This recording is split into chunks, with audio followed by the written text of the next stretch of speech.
ആ ചോദ്യം ഈ ദിവസങ്ങളിൽ വളരെയധികമായി എൻ്റെ ചെവിയിലെത്തുന്നൊരു ചോദ്യമാണ്. ആത്മഹത്യ ചെയ്തവനും സ്വർഗരാജ്യം അവകാശമാക്കാൻ പറ്റുമല്ലോ, അങ്ങനെയാണല്ലോ പ്രസംഗത്തിൽ ഞങ്ങൾ കേട്ടത്. The question that we have heard that those who commit suicide can inherit the kingdom of God. एक सवाल का जवाब है, वो ये है कि हमने प्रचारों में सुना है कि जिसने आत्महत्या या खुदकुशी की वो भी स्वर्ग का राज्य का वारिस हो सकता है. ദൈവത്തിൻ്റെ വചനം പറയുന്നത് ഇങ്ങനെയാണ്. ഈ ഒരു ചിന്ത എൻ്റെ മുമ്പിൽ കടന്നു വന്നപ്പോൾ ഞാൻ ദൈവസ്ഥലം ധ്യാനിക്കുവാനായിട്ട് ഇടയായി. ഉടനെ എൻ്റെ ഹൃദയത്തിൻ്റെ അകത്തേക്ക് വേറൊരാൾ ചോദിച്ച ചോദ്യത്തിൻ്റെ ഉത്തരവുമായി എൻ്റെ ഹൃദയത്തിൻ്റെ അകത്തേക്ക് പൊങ്ങി വന്ന്, ഈ ഡൈനാമിറ്റ് പൊങ്ങുന്നത് പോലെ പൊങ്ങി വന്നൊരു വചനമാണ്. എൻ്റെ ആലയം നശിപ്പിക്കുന്നവനെ ഞാൻ നശിപ്പിക്കും. To answer this question, when I sit in the presence of God, there arose an answer just like a dynamite. He that destroys my temple will be destroyed by me. इस विषय के बारे में जब मैं विचार कर रहा था, किसी ने सवाल भी किया था, तो मेरे मन में फुर्सत आया हुआ ये वचन है कि मेरे मंदिर को जो नाश करेगा उसे मैं भी नाश करूँगा. ആത്മഹത്യ ചെയ്യുവാനായിട്ട് ചിന്തിച്ചു ആഗ്രഹിച്ചൊക്കെ ഇരിക്കുന്ന കുഞ്ഞുങ്ങളെ ശ്രദ്ധിച്ചോളുക. ബൈബിൾ ഏറ്റവും വലിയ ഗ്രേറ്റസ്റ്റ് ആയിട്ടുള്ള ഡിമാൻഡാണ്, ഞാൻ വിശുദ്ധനായിരിക്കുന്നത് പോലെ നിങ്ങളും വിശുദ്ധരായിരിക്കുക. The greatest demand from the Bible is that as I am holy, you also have to be holy. इसलिए जो लोग आत्मिकता में जीना चाहते हैं उन्हें ये बात को ध्यान देना है कि परमेश्वर का सबसे महत्वपूर्ण आदेश है कि जिस तरह मैं पवित्र हूँ तुम भी पवित्र रहो.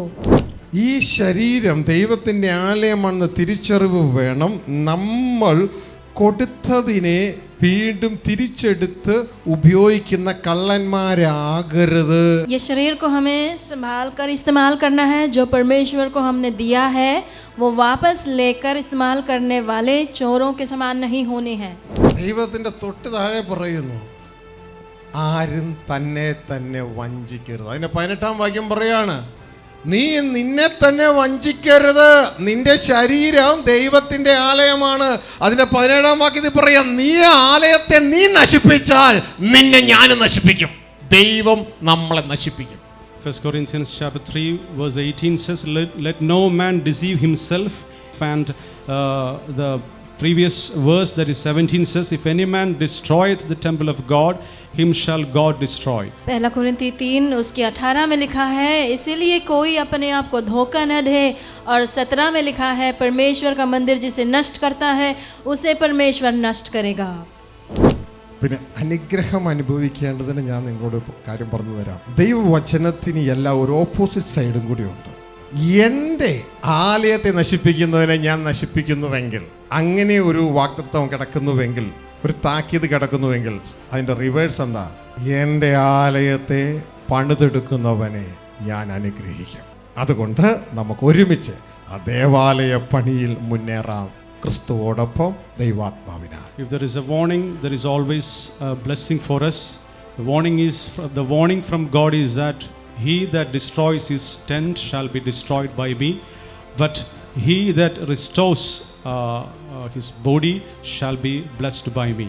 परमेश्वर के सब वचनों के उसके दूसरा भाग भी होता है. तो यदि यहाँ पर हमने पढ़ा कि मेरा मंदिर को नाश करने वाला, नष्ट करने वालों को मैं नष्ट करूँगा, तो उसका उल्टा ये है कि जो मेरी मंदिर को बनाएगा वो आशीष पाएगा.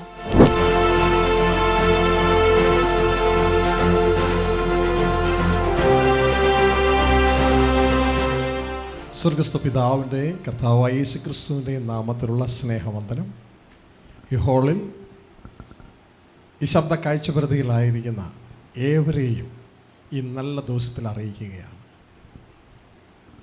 Grace and peace from a God our Father and the Lord Jesus Christ be unto all on this good day.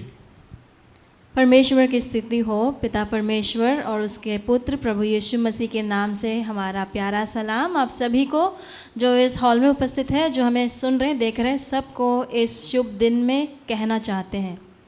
ഈ ദിവസങ്ങളിൽ വളരെയധികമായി എൻ്റെ ചെവിയിലെത്തുന്നൊരു ചോദ്യമാണ്, ആത്മഹത്യ ചെയ്തവനും സ്വർഗരാജ്യം അവകാശമാക്കാൻ പറ്റുമല്ലോ, അങ്ങനെയാണല്ലോ പ്രസംഗത്തിൽ ഞങ്ങൾ കേട്ടത്. It's a question that we have heard that those who commit suicide can inherit the kingdom of God. एक सवाल का जवाब है, वो ये है कि हमने प्रचारों में सुना है कि जिसने आत्महत्या या खुदकुशी की वो भी स्वर्ग का राज्य का वारिस हो सकता है. ആര് സ്വർഗരാജ്യത്തിൽ പ്രവേശിക്കേണ്ട എന്നൊക്കെ തീരുമാനിക്കുന്നത് ക്രിസ്തുവാണ്. എന്നാൽ ദൈവവചനത്തിലൂടെ ഇങ്ങനെ ചോദിക്കുന്ന ദൈവജനത്തിനും അപ്പോൾ തന്നെ ഈ ചോദ്യമില്ലാതെ ഇങ്ങനെ പറഞ്ഞു പരത്തി ആത്മഹത്യ ചെയ്താലും സ്വർഗരാജ്യത്തിൽ പോകും എന്ന് പ്രസംഗിക്കുന്ന ദൈവദാസന്മാർക്കുള്ളൊരു സന്ദേശം തിരുവചനത്തിലൂടെ ഒന്ന് അറിയിക്കുവാനായിട്ട് ആഗ്രഹിക്കുകയാണ്. It is Jesus who decides who has to enter into his Father's kingdom. At the same time, I would also like to tell those men of God who believe that those who commit suicide can inherit the kingdom of God. और कौन परमेश्वर का राज्य हासिल करेगा नहीं हासिल करेगा, ये यीशु मसीह ये परमेश्वर नियुक्त करता है. लेकिन परमेश्वर के वचन के मुताबिक से जो प्रभु के दास ऐसे सिखाते हैं, प्रचार करते हैं कि खुद को तुच्छ करने वाले भी परमेश्वर के राज्य हासिल कर सकते हैं, उनको बताना चाहते हैं. ദൈവത്തിൻ്റെ വചനം പറയുന്നത് ഇങ്ങനെയാണ്. ഈ ഒരു ചിന്ത എൻ്റെ മുമ്പിൽ കടന്നു വന്നപ്പോൾ ഞാൻ ദൈവസന്നിധിയിൽ ധ്യാനിക്കുവാനായിട്ടിടയായി. ഉടനെ എൻ്റെ ഹൃദയത്തിൻ്റെ അകത്തേക്ക് വേറൊരാൾ ചോദിച്ച ചോദ്യത്തിൻ്റെ ഉത്തരവുമായി എൻ്റെ ഹൃദയത്തിൻ്റെ അകത്തേക്ക് പൊങ്ങി വന്ന് ഈ ഡൈനാമിറ്റ് പൊങ്ങുന്നത് പോലെ പൊങ്ങി വന്നൊരു വചനമാണ്, എൻ്റെ ആലയം നശിപ്പിക്കുന്നവനെ ഞാൻ നശിപ്പിക്കും. To answer this question, when I sit in the presence of God, there arose an answer just like a dynamite that he who destroys my church, My temple. he that destroys my temple will be destroyed by me. इस विषय के बारे में जब मैं विचार कर रहा था, किसी ने सवाल भी किया था, तो मेरे मन में फुर्सत आया हुआ ये वचन है कि मेरे मंदिर को जो नाश करेगा उसे मैं भी नाश करूँगा. പ്രിയ കുഞ്ഞുങ്ങളെ, നമ്മൾ തിരിച്ചറിയേണ്ടത് നമ്മളുടെ ശരീരം ദൈവത്തിൻ്റെ ആലയമാണ്. ഈ ആലയം ഏറ്റവും പരിശുദ്ധമായി സൂക്ഷിക്കണമെന്നാണ് ദൈവം നമ്മളോട് കൽപ്പിക്കുന്നത്. ഇതാണ് തിരുവചനത്തിലുള്ള ഏറ്റവും പ്രാബല്യമേറിയ demand. My dear brethren, we should know that our body is the temple of the living God, and this is the most commanding demand from the word that we have to preserve our body. प्रिय बालकों, हमें ये बात समझना है कि हमारे शरीर परमेश्वर का मंदिर है और परमेश्वर के मंदिर को पवित्रता में संभालना सबसे महत्वपूर्ण परमेश्वर का हमारे से हुक्म है. അതുകൊണ്ട് ആത്മഹത്യ ചെയ്യുവാനായിട്ട് ചിന്തിച്ചു ആഗ്രഹിച്ചൊക്കെ ഇരിക്കുന്ന കുഞ്ഞുങ്ങളെ ശ്രദ്ധിച്ചുകൊള്ളുക. ബൈബിൾ ഏറ്റവും വലിയ ദ ഗ്രേറ്റസ്റ്റ് ആയിട്ടുള്ള ഡിമാൻഡാണ്, ഞാൻ വിശുദ്ധനായിരിക്കുന്നത് പോലെ നിങ്ങളും വിശുദ്ധരായിരിക്കുക. The greatest demand from the Bible is that as I am holy, you also have to be holy. इसलिए जो लोग आत्मिकता में जीना चाहते हैं उन्हें ये बात को ध्यान देना है कि परमेश्वर का सबसे महत्वपूर्ण आदेश है कि जिस तरह मैं पवित्र हूँ तुम भी पवित्र रहो. 1 Corinthians 6:18 മുതൽ വായിക്കുമ്പോൾ നമുക്കിതിനെക്കുറിച്ച് കാണുവാൻ കഴിയും. അവിടെ എഴുതിയിരിക്കുകയാണ്, ദുർനടപ്പ് വിട്ടു ഓടുവേൻ. മനുഷ്യൻ ചെയ്യുന്ന ഏത് പാപവും ശരീരത്തിന് പുറത്താകുന്നു. ദുർനടപ്പുകാരനോ സ്വന്തം ശരീരത്തിന് വിരോധമായി പാപം ചെയ്യുന്നു. 1 Corinthians chapter 6 verse 18 says, flee fornication. Every sin that a man doth is without the body, but he that committeth fornication sinneth against his own body. पहला कुरिन्ती 6 उसके 18 में इस तरह हम पढ़ते हैं, व्यभिचार से बचे रहो. जितने अन्य पाप मनुष्य करता है वह देह के बाहर है, परंतु व्यभिचार करने वाला अपनी ही देह के विरुद्ध पाप करता है. ഇനി അതിൻ്റെ കാരണം പറയുകയാണ്, ദൈവത്തിൻ്റെ ദാനമായി നിങ്ങളിലിരിക്കുന്ന പരിശുദ്ധാത്മാവിൻ്റെ മന്ദിരമാകുന്നു നിങ്ങളുടെ ശരീരമെന്നും നിങ്ങളെ വിലയ്ക്ക് വാങ്ങിയിരിക്കയാൽ നിങ്ങൾ താങ്കൾക്കുള്ളവരല്ല എന്നും അറിയുന്നില്ലയോ? നിങ്ങൾ നിങ്ങൾക്കുള്ളവരല്ല, നമ്മൾ നമുക്കുള്ളവരല്ല. Or know you not that your body is a temple of the Holy Spirit which is in you, which you have from God, and you are not your own? उसका कारण नीचे लिखा है, क्या तुम नहीं जानते कि तुम्हारी देह पवित्र आत्मा का मंदिर है और जो तुम में बसा हुआ है और तुम्हें परमेश्वर की ओर से मिला है और तुम अपने नहीं हो क्योंकि तुम दाम देकर मोल लिए गए हो. നമ്മൾ നമുക്കുള്ളവരല്ല. ഈ ശരീരം നമ്മൾ പൂർണ്ണമായി സ്പിരിറ്റ്, സോൾ ആൻഡ് ബോഡി ക്രിസ്തു തൻ്റെ രക്തത്താൽ നഷ്ടപ്പെട്ടു പോയതിന് വിലയ്ക്ക് വാങ്ങിയതാണ് സ്വർഗസ്ഥ പിതാവിന് വേണ്ടി എന്ന തിരിച്ചറിവ് നമുക്കുണ്ടാകണം. We should realize that we are not our own. Our body, spirit and soul have been purchased by Jesus Christ by his blood. हम अपने नहीं हैं, हम जो खोए हुए थे, हमें अपने शरीर, मन और आत्मा के साथ प्रभु यीशु ने पिता परमेश्वर के लिए दाम देकर मोल लिया है. ഈ ശരീരം ദൈവത്തിൻ്റെ ആലയമാണെന്ന് തിരിച്ചറിവ് വേണം. നമ്മൾ കൊടുത്തതിനെ വീണ്ടും തിരിച്ചെടുത്ത് ഉപയോഗിക്കുന്ന കള്ളന്മാരാകരുത്. So we should be very carefully deal with our body, and we should not. ये शरीर को हमें संभाल कर इस्तेमाल करना है. जो परमेश्वर को हमने दिया है वो वापस लेकर इस्तेमाल करने वाले चोरों के समान नहीं होने हैं. ഒരു തെങ്ങും പുരയിടം നമ്മളുടേത് വേറൊരാൾക്ക് വിറ്റതിന് ശേഷവും അടുത്ത മാസവും കയറി തേങ്ങയിടാൻ പോകുന്ന കള്ളന്മാരെ പോലെ നമ്മൾ ആകരുത്. നമ്മളത് ഓൾറെഡി കൊടുത്തു കഴിഞ്ഞു. Once we sell a property, and we should not trespass into the property to possess something from the property. Likewise, once we have given ourselves to God, we should not again adulterate our body. मानो कि आपने नारियल का बगीचा किसी को बेच डाला, तो उसके बाद भी अगले महीने जाकर उसमें से नारियल लेने की कोशिश करते हैं. तो इस प्रकार हमें नहीं करना है हमारे शरीरों के साथ जो हमने परमेश्वर को दिया है. അങ്ങനെ ചെയ്തു കഴിഞ്ഞാൽ ഇതാ നമ്മൾ ശിക്ഷിക്കപ്പെടുവാനായിട്ട് ഇടയാകും. ഇവിടെ ദൈവത്തിൻ്റെ വചനം 1 Corinthians അതിൻ്റെ 3-ാം അധ്യായം 3:16 ഇങ്ങനെ പറയുന്നു, നിങ്ങൾ ദൈവത്തിൻ്റെ മന്ദിരമെന്നും ദൈവത്തിൻ്റെ ആത്മാവ് നിങ്ങൾ വസിക്കുന്നു എന്ന് അറിയുന്നില്ലയോ? 1 Corinthians chapter 3 verse 16 says, know you not that you are a temple of God, and that the Spirit of God dwelleth in you. ऐसे अगर हम करेंगे तो हम दंड पाएंगे. 1 कुरिन्ती 3:18 में लिखा है, क्या तुम नहीं जानते हो कि तुम परमेश्वर की मंदिर हो और जो परमेश्वर के मंदिर को नाश करता है परमेश्वर उसे नाश करेगा. എൻ്റെ പ്രിയ കുഞ്ഞുങ്ങൾ, ഇത് അറിയാമോ? നമുക്ക് അറിയില്ലെങ്കിൽ ഇത് അറിയണം. ദിസ് ബോഡി, ഇതിൻ്റെ ഡീഫോൾട്ട് സെറ്റിംഗ് എന്ന് പറയുന്നത് ദൈവത്തിൻ്റെ ആലയമാണ്. ഫാക്ടറി സെറ്റിംഗ് ഇത് ദൈവത്തിൻ്റെ ആലയമാണ്. എന്നാൽ ഇത് നഷ്ടപ്പെട്ടു പോയി. ഈ ആലയം ക്രിസ്തുവിലൂടെ ഈ ആലയത്തെ റീഡെഡിക്കേറ്റ് ചെയ്യുകയാണ് ദൈവം. So by default setting, our body is constructed as the temple of our living God, and Jesus Christ is given by God to reconstruct our body. Default setting या फैक्ट्री सेटिंग ये है कि हमारे शरीर परमेश्वर के मंदिर है, लेकिन वे खो गए हैं. तो प्रभु यीशु मसीह ने वापस उसे, यीशु मसीह के द्वारा परमेश्वर उसे पुनर्स्थापित करना चाहता है. മനസ്സിലാവുന്നുണ്ടോ? ഇത് മേരി, ഇത് ഷിജോ, ഇത് സൈമൺ, ഇത് പീറ്റർ, ഇത് ഷാജി എന്നൊക്കെ നാം പറയുമ്പോൾ അതിനേക്കാൾ ഉപരി ഇതിനൊരു പേരുണ്ട്, ദൈവത്തിൻ്റെ മന്ദിരം. So more than the name that is given to us by parents, there is another name, that is this body is a temple of the living God.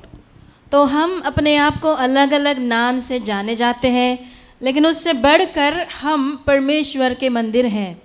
ഇതുകൊണ്ടാണ് ദൈവത്തിൻ്റെ ആത്മാവ് നമ്മളോട് ചോദിക്കുന്നത്, മോനെ ഫിലിപ്പേ, മോനെ, സണ്ണി, മോളെ, മേരി, മോളെ, ഇതാ മറിയം, നീ അറിയുന്നില്ലേ? ഒരു ചോദ്യചിഹ്നം. നീ അറിയുന്നില്ലേ നിന്റെ ശരീരം ദൈവത്തിൻ്റെ ആലയമാണ്? അതിൻ്റെ ആ ചോദ്യത്തിൻ്റെ ഉത്തരം തന്നെ ഇതാ. എന്തുകൊണ്ടായിരിക്കും അങ്ങനെ ചോദിക്കുന്നത്? കാരണം നമ്മൾ അതിനെ മോഷ്ടിച്ച് നമ്മുടേതായി ഉപയോഗിക്കുകയാണ്, ദൈവത്തിൻ്റെ ആലയമായല്ല. Therefore, God asks us, calling our name, that don't you know that your body is the temple of me? Because we have stolen our body from the hand of God and started misusing it. इसलिए ही परमेश्वर हमें नाम लेकर हमसे कहता है, हे बेटा Philip, हे बेटी मरियम, क्या तुम नहीं जानते कि तुम्हारा शरीर परमेश्वर का मंदिर है? ऐसा क्यों कहता है? क्योंकि हमने उस मंदिर को अपने लिए लेकर उसका दुरुपयोग किया है. ദൈവത്തിൻ്റെ തൊട്ട് താഴെ പറയുന്നു, ആരും തന്നെ തന്നെ വഞ്ചിക്കരുത്. അതിൻ്റെ 18-ാം വാക്യം പറയാണ്, നീ നിന്നെ തന്നെ വഞ്ചിക്കരുത്, നിന്റെ ശരീരം ദൈവത്തിൻ്റെ ആലയമാണ്. അതിൻ്റെ 17-ാം വാക്യത്തിൽ പറയാം, നീ ആലയത്തെ നീ നശിപ്പിച്ചാൽ നിന്നെ ഞാൻ നശിപ്പിക്കും. ദൈവം നമ്മളെ നശിപ്പിക്കും. 1 Corinthians chapter 3 verse 18 says, let no man deceive himself. If any man thinketh that he is, let no man deceive himself. And the previous verse, that is 17, says, if any man destroyeth the temple of God, him shall God destroy. 1 कुरिन्थी 3 उसके 18 में लिखा है, इसीलिए कोई अपने आप को धोखा न दे. और 17 में लिखा है, परमेश्वर का मंदिर जिसे नष्ट करता है उसे परमेश्वर नष्ट करेगा. ദൈവം നശിപ്പിക്കുന്നു കേട്ടിട്ടുണ്ടോ? ദൈവം നശിപ്പിക്കുന്നത് ആരെയാ? ദൈവത്തിൻ്റെ ആലയമായ ഈ ശരീരം നശിപ്പിക്കുന്നവനെ ദൈവം നശിപ്പിക്കും. അതുകൊണ്ട് ആരും ഈ ശരീരത്തെ നശിപ്പിക്കുവാൻ തുനിയരുതേ എന്ന് പ്രത്യേകം ഓർപ്പിക്കുകയാണ്. Have you heard that God destroys? God says that I will destroy he destroys his own body. Therefore, we should not destroy our body. क्या आपने ये सुना है कि परमेश्वर नष्ट करता है? यहाँ पर हमने पढ़ा कि जो परमेश्वर के मंदिर को नष्ट करेगा उसे परमेश्वर नष्ट करेगा. इसलिए हम अपने शरीर को नष्ट न करें. ഹല്ലേലൂയ. മറ്റൊരു രീതിയിൽ ദൈവത്തിൻ്റെ ആലയത്തെ നശിപ്പിക്കുന്നത് ആദം മെത്തേഡിലാണ്. ആദം ആത്മഹത്യ ചെയ്തില്ല. പകരം ആദം ദൈവം വിശുദ്ധനായിരിക്കുന്ന വിശുദ്ധനാകേണ്ടതിന് പകരം ആദം പാപം ചെയ്തു, തന്നെ തന്നെ അശുദ്ധമാക്കി, ദൈവ തേജസ് നഷ്ടമായി, ദൈവത്തിൻ്റെ ആലയം അല്ലാതെയായി. Another method in which the temple is destroyed is through Adam method, that Adam did not commit suicide, but Adam destroyed his body by committing sin. दूसरा तरीका हम वो परमेश्वर की शरीर को मंदिर को नष्ट कर सकते हैं, वो ये है, आदम ने जैसे किया, उसने परमेश्वर के मंदिर जो पवित्र होना है वो उसने पाप जब किया तो वो पवित्र न रहा. ഈ വചനങ്ങളുടെ വെളിച്ചത്തിൽ പ്രിയമക്കളെ, നിങ്ങൾ നിങ്ങളെ തന്നെ ഒന്ന് പരിശോധിക്കുക. അങ്ങനെയെങ്കിൽ ഇതാ നിങ്ങൾക്ക് മനസ്സിലാകും, ദൈവത്തിൻ്റെ ആലയമായി ശരീരത്തെ നമ്മൾ നശിപ്പിച്ചാൽ എന്ത് ശിക്ഷാവിധിയാണ് നമുക്ക് കിട്ടാൻ പോകുന്നതെന്ന് ഈ വചനങ്ങൾ തന്നെ മക്കളെ നമ്മളോട് സംസാരിക്കും. അതുകൊണ്ട് ആരും ഇങ്ങനെ ഒരു പ്രക്രിയയ്ക്ക്, ആത്മഹത്യയ്ക്ക്, ശരീരം അശുദ്ധമാക്കി ദൈവസാന്നിധ്യം ഇല്ലാതെയാക്കുന്ന ആദത്തെ പോലെ തുനിയരുതേ എന്ന് പ്രത്യേകം ഓർപ്പിക്കുകയാണ്. In the light of this word, if you examine yourself, that you will know what kind of punishment God is going to give you if you destroy the body. और इन वचनों के आधार पर यदि हम अपने आप को जांचेंगे तो हमें समझ आता है परमेश्वर कैसे दंड देता है अपने शरीर को नाश करने वालों से. इसलिए हम आपसे विनती करना चाहते हैं कि अपने शरीर को आत्महत्या से या जिस तरह आदम ने उसे नाश किया वैसे नहीं करें. പിന്നെ അനുഗ്രഹം അനുഭവിക്കേണ്ടതിന് ഞാൻ നിങ്ങളോട് കാര്യം പറഞ്ഞു തരാം. ദൈവവചനത്തിന് എല്ലാ ഒരു ഓപ്പോസിറ്റ് സൈഡും കൂടിയുണ്ട്. എൻ്റെ ആലയത്തെ നശിപ്പിക്കുന്നതിനെ ഞാൻ നശിപ്പിക്കുന്നുവെങ്കിൽ, അങ്ങനെ ഒരു വാഗ്ദത്തം കിടക്കുന്നുവെങ്കിൽ, ഒരു താക്കീത് കിടക്കുന്നുവെങ്കിൽ, അതിൻ്റെ റിവേഴ്സ് എന്താണ് അതിൻ്റെ റിവേഴ്സ്? എൻ്റെ ആലയത്തെ പണിതെടുക്കുന്നവനെ ഞാൻ അനുഗ്രഹിക്കും. അതുകൊണ്ട് നമുക്ക് ഒരുമിച്ച് ആ ദേവാലയ പണിയിൽ മുന്നേറാം, ക്രിസ്തുവോടൊപ്പം ദൈവാത്മാവിനാൽ. If there is a warning, there is always a blessing for us. The warning from God is that he that destroys his tent shall be destroyed by me, but he that restores his body shall be blessed by me. परमेश्वर के सब वचनों के उसके दूसरा भाग भी होता है. तो यदि यहाँ पर हमने पढ़ा कि मेरा मंदिर को नाश करने वाला, नष्ट करने वालों को मैं नष्ट करूँगा, तो उसका उल्टा ये है कि जो मेरी मंदिर को बनाएगा वो आशीष पाएगा. ഹല്ലേലൂയ. മനസ്സിലാവുന്നുണ്ടോ? പണിതെടുക്കണം. ദൈവത്തിൻ്റെ ആലയത്തെ ഏറ്റവും നല്ല രീതിയിൽ പണിതെടുക്കണം. ഹല്ലേലൂയ. അപ്പോൾ അങ്ങനെ നമ്മൾ ചെയ്യുമ്പോൾ ദൈവവും നമ്മുടെ കൂടെ പ്രവർത്തിക്കുവാനായിട്ട് ഇടയാകും. നല്ല രീതിയിൽ അങ്ങനെ ഒരു തേസ്റ്റ് നമുക്കുണ്ടെങ്കിൽ നമ്മുടെ ശരീരത്തെ നമ്മൾ നശിപ്പിക്കത്തില്ല, ചുമ്മാ പിത്തം പിടിപ്പിച്ചൊന്നും. കാരണം ഇത് ദൈവത്തിൻ്റെ ആലയമാണ്, ഇത് ഏറ്റവും ശക്തമായി മുന്നേറണം. So if you know this warning from God, we will abide by the word of God that we should always preserve our body, and that helps us to have the presence of God in our body. इसीलिए हम उत्साह रखें कि अपने शरीर को सबसे अच्छे रीति, उत्तम रीति से हम उसे संभाल कर अच्छे स्वास्थ्य में बनाए रखें.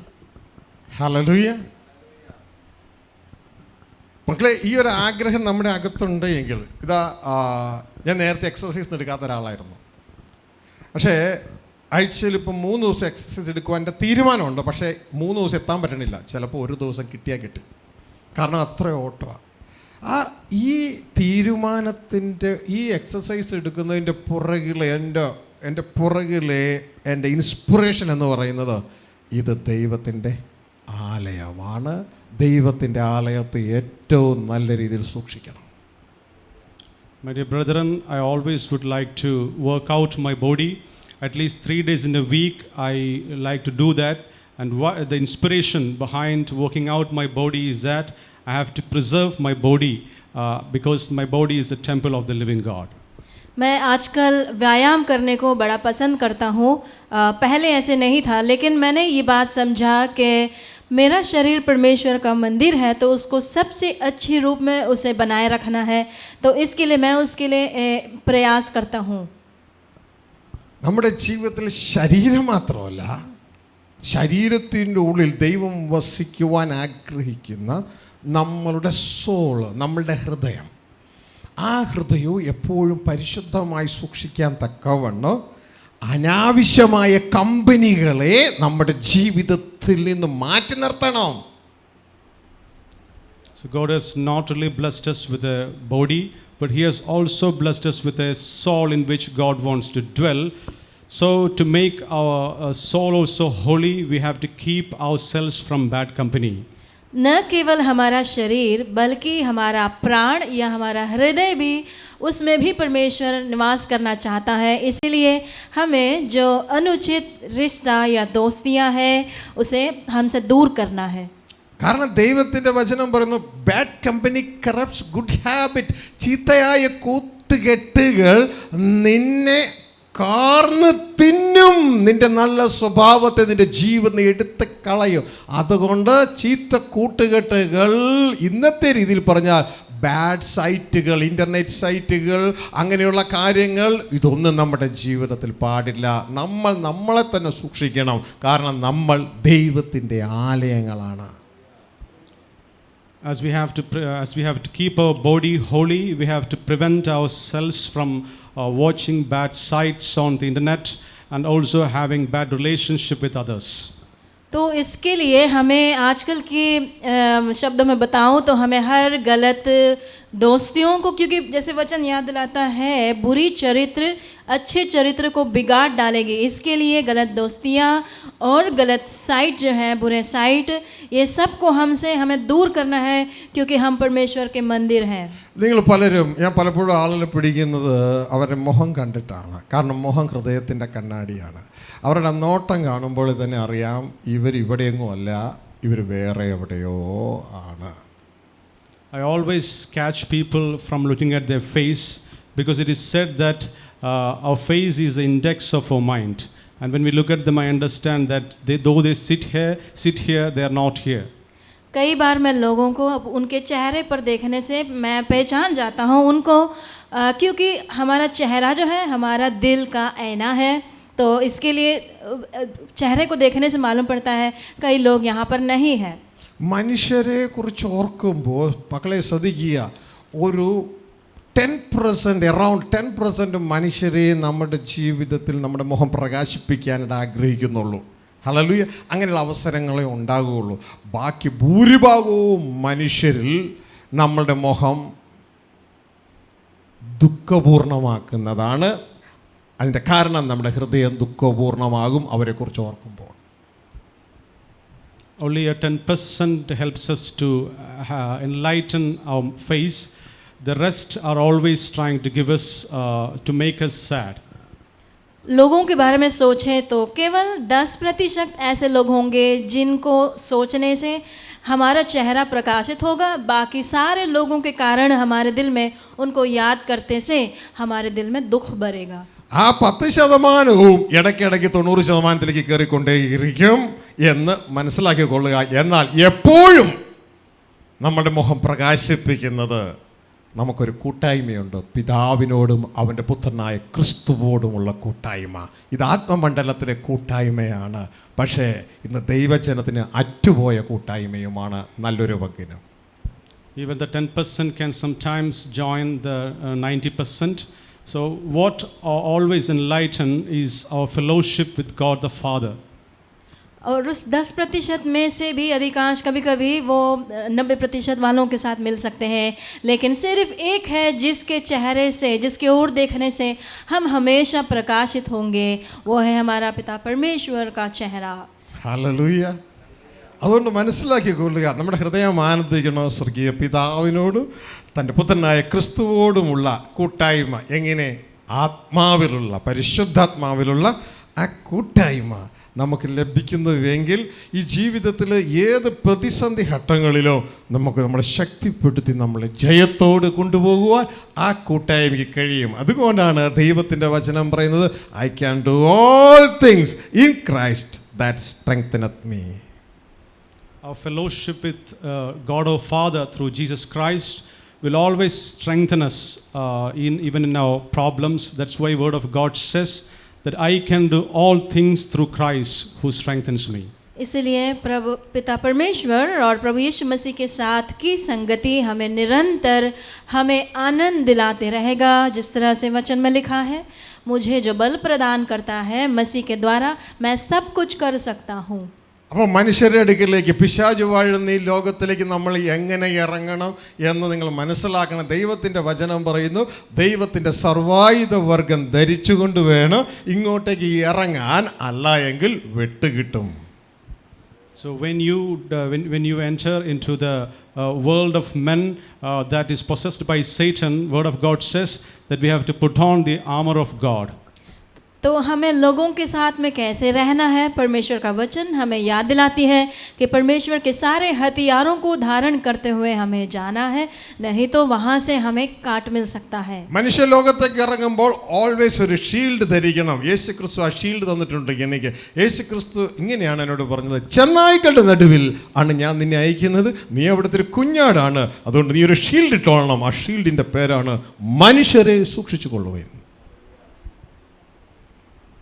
So God wants to have a shield when we go and meet with the people.